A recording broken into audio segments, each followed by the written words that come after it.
لا إله إلا الله محمد رسول الله. لا إله إلا الله محمد رسول الله.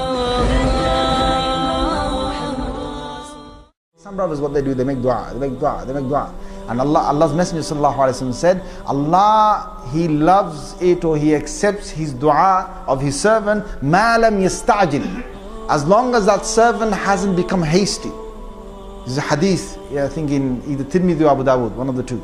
So the Sahaba said, Messenger of Allah, how is the person hasty? So here the Rasulullah sallallahu alaihi wasallam, he said what? He said, as long as the person says, as long as the person carries on doing dua and he doesn't say this, he doesn't say, I made dua to Allah and Allah never accepted it. That's being hasty. You start saying, I made dua to Allah so many times and this dua never got accepted. Who are you? Who are you? Because Allah Azza wa Jal does three things for you in return of the dua that you just made. One of three things. One of three things He will do for you. Number one, either Allah will give to you what you just asked for. Number two, you didn't get what you asked for, but Allah will give you something in return of that. Something else in return. Oh, He will save you from an affliction. He'll save you from an affliction. You didn't even know it. You made dua that, oh Allah, please, oh Allah, I want this thing, and I want this thing or this job. Oh Allah, I want this job. Oh Allah, I want this job. You're making that dua. Allah never gave you that job for whatever other reasons as well. But what He did is He saved you from another musibah somewhere else because of that dua, or He gave you some other thing. It might not even be a job. It might be something else Allah gave you.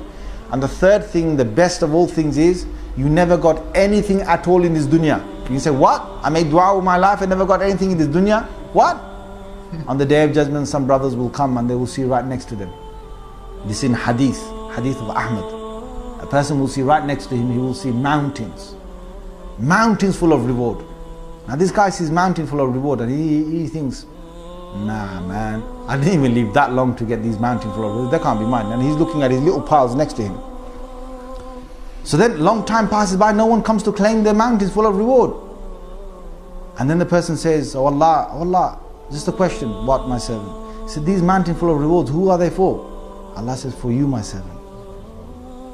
He says, for me? Allah, for me? For me? You know, the guy's thinking, how is it possible that I get so much reward? Allah says, my servant, you were in the dunya, while you were in the dunya, you used to make dua to me. I never accepted your dua. That dua you used to make to me every single day. Every day you used to make dua to me. I never accepted it. But what I did in return is I gave you reward. And I kept on giving you reward for the dua that you used to make to me. And today those duas are mountain full of reward. Those duas you made that you never got, mountain full of reward. And he will say, oh Allah. He will say to Allah, what would he say? He's speaking on our behalf, guys, if you understand that, yeah?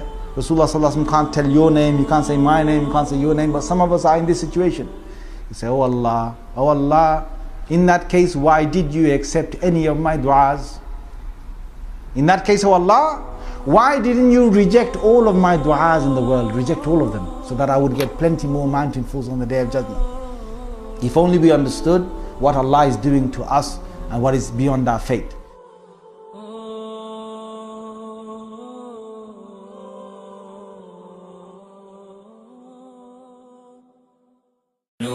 على مر الزمان تألقا وأضاء للدنيا طريقا مشرقا وهدى من الرحمن يهدينا به للصالحات وللمكارم والتقى.